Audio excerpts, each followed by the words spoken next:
name is Sam. I'm with physical therapy. So what I want to do today is I want to teach you how to stand up safely from a sitting position and then sit back down. Is that okay? Mm-hmm. All right, awesome.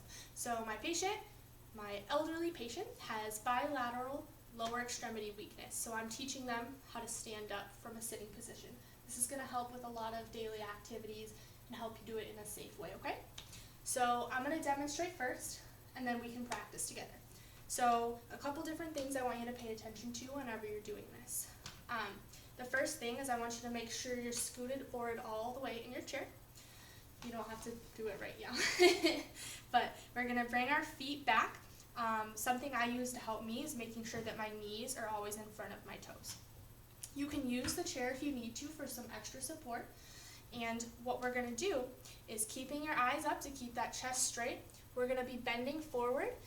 And I want you to use your hands if you need to, really focusing on standing up. And then we're going to do it the same way that we just stood up, reversing. So you're going to reach back for that chair, sticking your bottom out.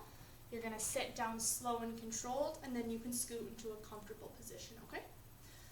All right, so let's try it. Go ahead and scooch forward in that chair. Keep those feet back behind you. You want your nose over, remember?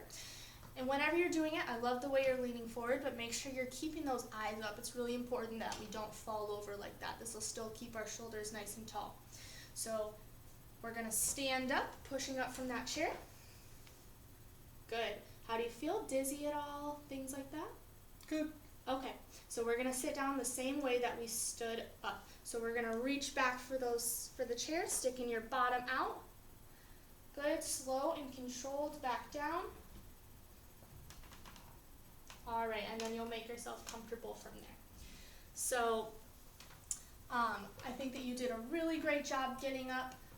Remember, keep those eyes up whenever you're doing it, but other than that, you completely executed the movement in a really safe way. How do you think that went? Great. Good. So this time, we're going to try it one more time. I want you to take into account all of those things that I taught you before, this time without any feedback from me. Do you think you can do it? All right. Let me see. Good. Scooch forward, tucking those feet back. Awesome. And then how do we sit back down? Awesome. So we're going to do that a couple more times until we really get the hang of it, okay? Mm-hmm. Go ahead. We're going to keep practicing. This is also helping you for today work on some leg strength and practice. The more that we practice doing this movement and the more comfortable we feel with it, go ahead and keep going. The more comfortable that we feel with this movement, the easier that it's going to be to do later on, okay? Mm-hmm. So we would go all the way maybe to 10, 15, depending on how that patient's feeling until they really got a hang of the movement.